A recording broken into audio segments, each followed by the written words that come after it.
Olá pessoal, tudo bem? Vamos hoje então ver qual é o modelo atômico que nós temos na atualidade. E a aula de hoje vai exigir muita abstração, pessoal, porque desde lá de Bohr nós temos a mecânica quântica agora influenciando nos resultados e nas previsões dos modelos atômicos. E nós sabemos que a física quântica, ela muitas vezes chega a resultados que são bastante difíceis de nós compreendermos na prática, não é verdade? Mas eu quero então mostrar para vocês na aula de hoje como está o estado atual do nosso conhecimento sobre o átomo. Lembrando, é claro, que principalmente ali os modelos de Bohr e Sommerfeld são aqueles que vão nos permitir fazer a distribuição eletrônica e diversas outras manipulações com o átomo que nós veremos nas próximas aulas. Mas vamos ver até onde nós chegamos, lembrando então, é claro, que vocês precisam apenas ter uma ideia do que nós vamos falar hoje. Isso não vai cair com profundidade na prova de vocês, porque é um assunto bastante complexo.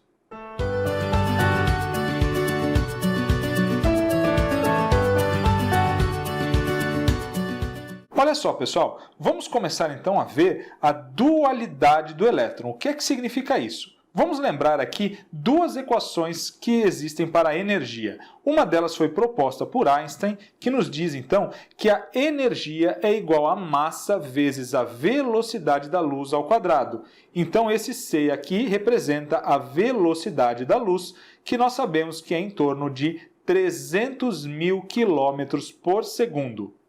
Já o físico Max Planck também apresentou uma equação que mostra para nós a energia do fóton. Essa equação, então, é a energia E é igual a hf. Esse H, pessoal, é uma constante, que é a constante de Planck. E o F é a frequência que nós vimos lá no nosso estudo sobre as ondas eletromagnéticas, não é verdade?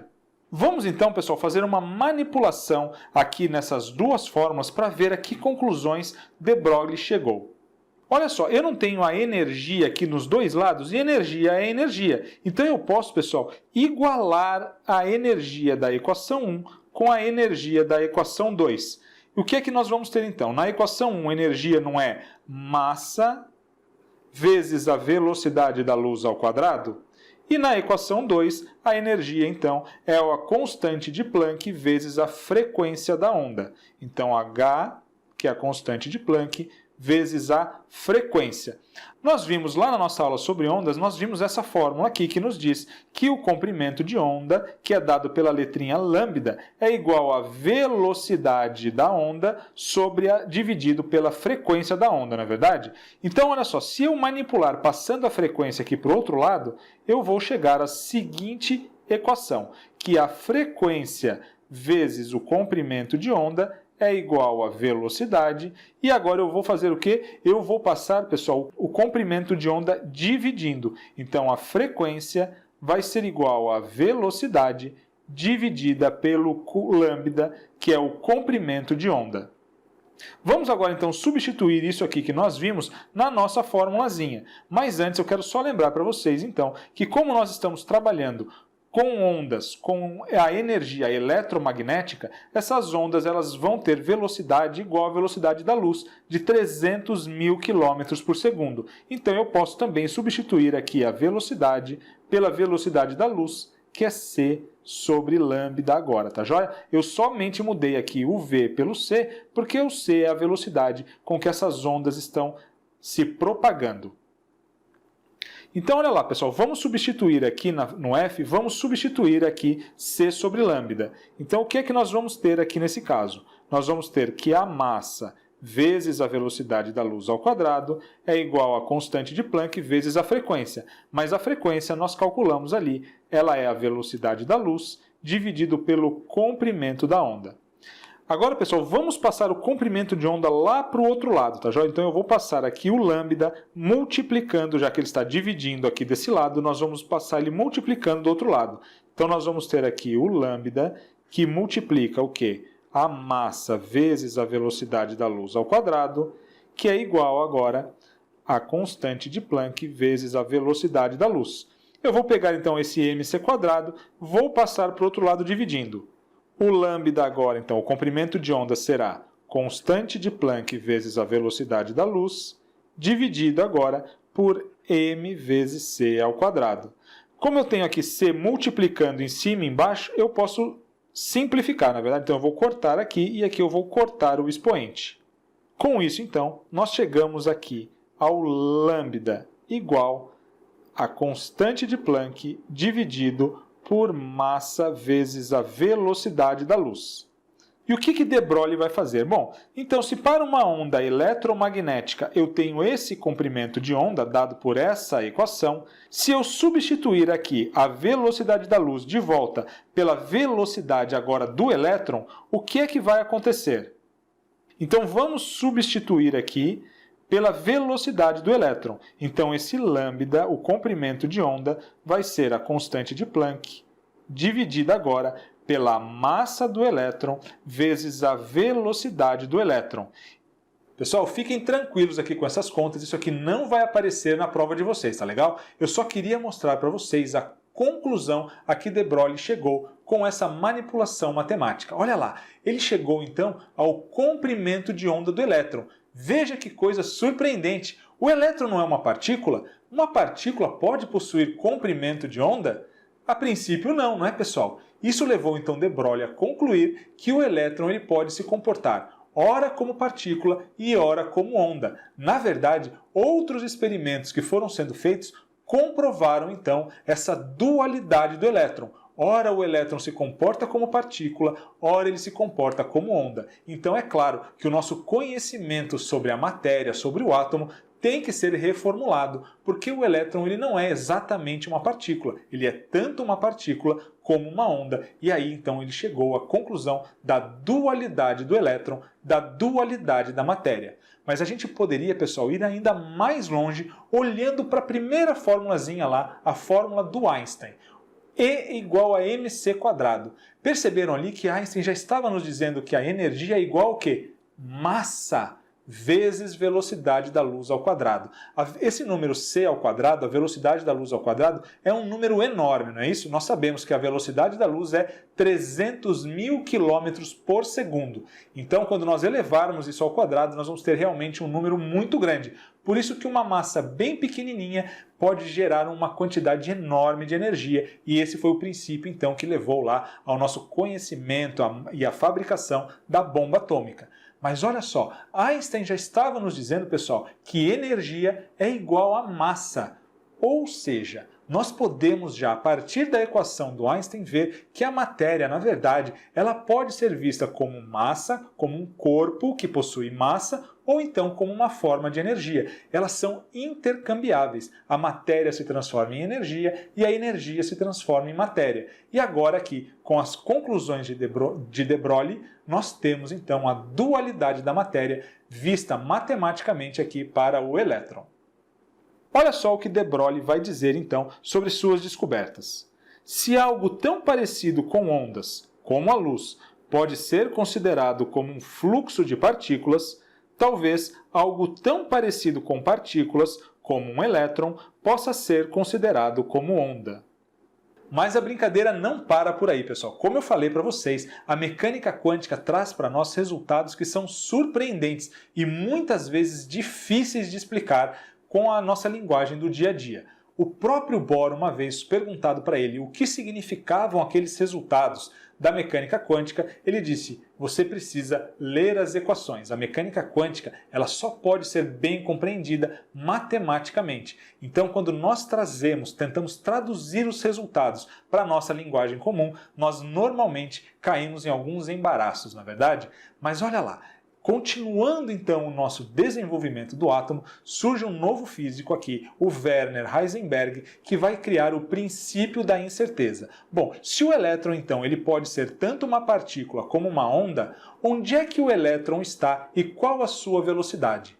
Heisenberg disse que é impossível nós calcularmos a velocidade e a posição do elétron ao mesmo tempo. Se eu souber com precisão a posição do elétron, eu não poderei saber a velocidade. E vice-versa, para saber a velocidade, eu não poderei saber a posição. Pessoal, eu vou tentar simplificar para vocês o porquê disso. Todas as vezes que nós fazemos um experimento, nós temos de algum modo que medir o que está acontecendo. Quando nós fazemos essa medição, algum tipo de energia tem que ser utilizada. Por exemplo, para nós vermos o elétron, nós teríamos que ter luz batendo lá no elétron e sendo refletida para nós podermos enxergar, tá joia? Como eu disse, pessoal, isso é uma grande simplificação só para nós tentarmos entender esse princípio que é muito abstrato. Mas para nós enxergarmos qualquer coisa, a luz precisa bater, né, nessa coisa que nós queremos ver e retornar aqui para o nosso olho. No caso ali poderia ser para um equipamento de medição.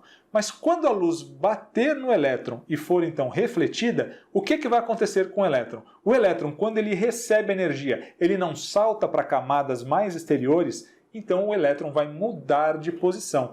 Então é impossível para nós fazermos uma medição completa do elétron, sabermos onde ele está e qual a sua velocidade. Nós só podemos saber um desses dois a cada vez, tá joia? Ao mesmo tempo, nós nunca poderemos definir a velocidade e a posição do elétron, justamente porque para fazer a medição nós vamos ter que fornecer algum tipo de energia e o elétron então vai mudar o seu estado quântico, algo que nós falaremos mais nas próximas aulas quando nós virmos aqui os números quânticos relacionados ao elétron.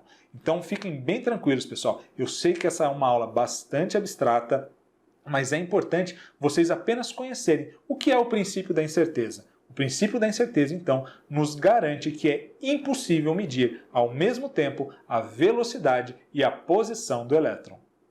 Esse, então, pessoal, foi aqui o princípio da incerteza formulado por Werner Heisenberg, que nos diz que é impossível calcular a posição e a velocidade do elétron ao mesmo tempo. Pessoal, e a coisa fica ainda mais maluca quando chega aqui o Erwin Schrödinger. O que é que o Schrödinger vai dizer para nós? Ele vai nos propor um modelo atômico que é uma equação. Se vocês talvez perguntassem hoje para um físico, na atualidade, qual é o modelo atômico mais aceito, eles vão provavelmente te mostrar aqui a equação do Schrödinger. Ela tem diversas variações, mas uma delas é essa que eu vou mostrar para vocês aqui. E vocês vão ver que maluquice que é. Na verdade, essa equação permite com que seja calculado os estados quânticos da matéria, tá legal? Algo muito abstrato que vocês só precisam saber, na verdade, é que a equação do Schrödinger, ele é, de certo modo, um dos modelos atômicos mais atuais que nós conhecemos, que vai levar em conta, então, essa dualidade da matéria. Ele é uma equação de onda e, a partir, então, disso, nós teremos a probabilidade de encontrar os átomos, os elétrons, as moléculas, numa determinada região do espaço, tá legal? Então, agora, nós saímos do campo da física clássica e estamos agora no campo da física quântica. E a física quântica é uma ciência probabilística. Então, nada é dito com certeza. Tudo é dito a partir de porcentagens, tá legal? Então, onde é que está o elétron? Onde é que está o núcleo? Tudo isso vai depender aqui de porcentagens e de regiões onde nós teremos maior probabilidade de encontrar essas partículas. Então tá aqui, pessoal, essa daqui é uma das formulações da equação de onda do Schrödinger, uma equação bastante complexa, vocês não precisam conhecê-la, eu só trouxe aqui para ilustrar o que nós estamos falando, tá joia? Quando nós falamos então de modelo atômico atual, vocês precisam apenas ter ideia dos conceitos, tá legal? Princípio da incerteza, dualidade da matéria, principalmente a dualidade do elétron e a equação de onda do Erwin Schrödinger, tá joia? Isso é o mais importante que nós precisamos reter da aula de hoje. Ninguém vai cobrar isso aqui aprofundadamente de vocês. Vamos ver alguns exercícios para nós entendermos como isso pode ser perguntado? Olha só então, pessoal, esse exercício aqui. Assinale a afirmativa correta. Letra A. É possível calcular a posição e a velocidade de um elétron num mesmo instante. Esse é o princípio da certeza. Errado, né, pessoal? O que existe é o princípio da incerteza e que diz que não é possível. Não é possível calcular a posição e a velocidade de um elétron num mesmo instante. Esse é o princípio da incerteza formulada por Werner Heisenberg. Letra B. Um subnível comporta no máximo 2 elétrons, com spins contrários. Esse é o princípio da exclusão de Pauli. Não, pessoal. Lembram-se que nós vimos que cada subnível nós podemos prever a quantidade de elétrons que cada subnível comporta a partir da seguinte fórmula, 2n ao quadrado. Então, cada subnível vai comportar uma quantidade diferente de elétrons e não apenas 2. Tá legal? Vamos ver aqui alguns exemplos só para deixar isso aqui mais claro. Então nós falamos, né, pessoal, que cada subnível ele pode conter uma quantidade de elétrons prevista pela equação 2n². Se eu estiver, por exemplo, no subnível 3, então vamos colocar aqui, ó, n igual a 3, substituindo ali nós vamos ter, olha só, 2, aqui eu vou substituir o 3 no lugar do n ao quadrado. 3 vezes 3, aqui 3 ao quadrado é 9, vezes 2, nós vamos chegar então aqui a 18 elétrons no nível 3, e aí nós vamos ter aqui os subníveis S, P e D com diferentes números de elétrons, tá joia? O S comporta até 2 elétrons, o P até 6 elétrons e o D até 10 elétrons. Nós veremos isso melhor quando nós formos ver a distribuição eletrônica. Mas então, isso está incorreto, tá legal? Um subnível não comporta no máximo 2 elétrons, alguns subníveis comportam mais do que 2 elétrons. Letra C. Orbital é a região do espaço onde é mínima a probabilidade de encontrar um determinado elétron. Errado, pessoal. É a região do espaço onde é máxima a probabilidade de nós encontrarmos o elétron, tá joia? Então, essa probabilidade é máxima nos orbitais. Letra D. Em um átomo, os elétrons encontram-se em órbitas quantizadas, circulares e elípticas, segundo o modelo atômico de Sommerfeld. Exatamente isso que nós vimos na aula passada. Nós temos sim, então, níveis e subníveis que são quantizados. Quantizado significa que cada nível e subnível tem uma quantidade, um valor de energia específico. Esses subníveis podem ser circulares, é o caso do subnível S, ou elípticos, que são os outros subníveis.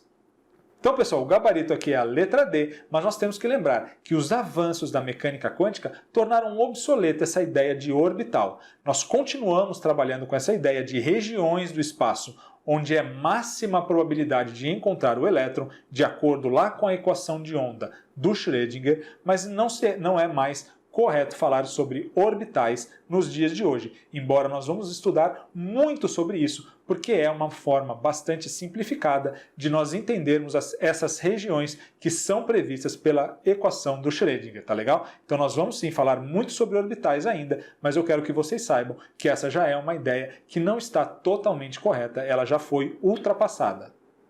Vamos resolver mais um exercíciozinho aqui então, pessoal, olha só. O modelo atômico de Dalton, concebendo o átomo como uma bolinha maciça e indivisível, faz a química progredir muito no século XIX. Mas o conhecimento sobre estrutura atômica evoluiu à medida que determinados fatos experimentais eram observados, gerando a necessidade de proposição de modelos atômicos com características que os explicassem. Assim, a cada grande descoberta, os cientistas foram elaborando novas teorias e novos modelos de átomos para ilustrar essas teorias. Tendo como referência a evolução dos modelos atômicos, julgue as afirmativas. Então aqui nós temos, alguns modelos atômicos representados, o modelo de Dalton, o modelo da bola de bilhar, uma esfera maciça, o modelo de Thomson, com aquela massa positiva com os elétrons negativos incrustados. Aqui nós temos o modelo de Rutherford e de Rutherford-Bohr, que são os sistemas planetários, e também, claro, com as variações de Sommerfeld aqui, com as órbitas elípticas. E por fim, hoje nós temos aqui uma representação da equação de onda de Schrödinger, que vai mostrar regiões no espaço com maior densidade de probabilidade de nós encontrarmos o elétron, tá joia? Vamos ver então aqui as afirmativas, olha só. O sal de cozinha NaCl emite luz de coloração amarela quando colocado numa chama, porque os elétrons do cátion Na+, sódio+, ao receberem energia da chama, saltam de uma camada mais externa para uma mais interna, emitindo luz amarela. Pessoal, aqui ele confundiu bastante as coisas, não é mesmo? Quando é que o elétron vai de uma camada mais interna, mais próxima do núcleo, para outra mais externa? Quando ele recebe energia. Então, quando o elétron recebe energia, ele salta para uma camada mais energética, mais externa. E quando ele retorna para uma camada mais interna, aí sim ele vai emitir um quantum de energia, que nós chamamos de fóton, tá joia? Então aqui ele bagunçou bastante, dizendo que o elétron salta quando recebe, depois emite, então ficou meio bagunçado, está incorreto por causa disso.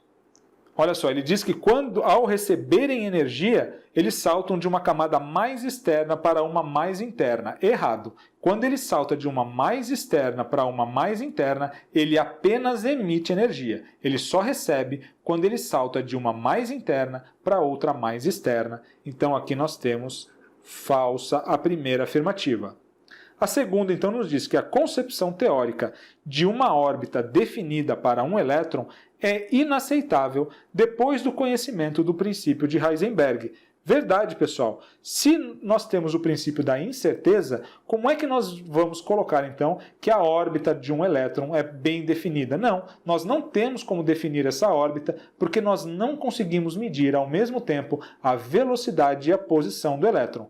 O elétron, como ele também se comporta como onda, não possui, então, uma órbita definida, tá joia? É apenas uma probabilidade de estar descrevendo uma órbita de acordo com a equação de Schrödinger. A terceira, então, nos diz o seguinte: uma partícula constituída por 16 prótons, 32 nêutrons e 18 elétrons é um ânion bivalente. Correto, pessoal, verdadeiro. Olha só, se eu tenho 16 prótons, eu tenho 16 cargas positivas. E eu tenho 18 elétrons, eu tenho 18 cargas negativas. Isso significa que eu tenho duas cargas negativas a mais. Ou seja, eu tenho um ânion, ânion é um íon negativo bivalente, com duas cargas negativas. Perfeito. E, finalmente, no modelo atômico atual, os elétrons têm, simultaneamente, caráter corpuscular e de onda, verdadeiro também. Essa é a concepção dual do elétron que foi descoberta lá por de Broglie. Tá joia, pessoal? Com isso, então, encerramos mais uma aula. Vejo vocês na próxima aula. Um forte abraço a todos.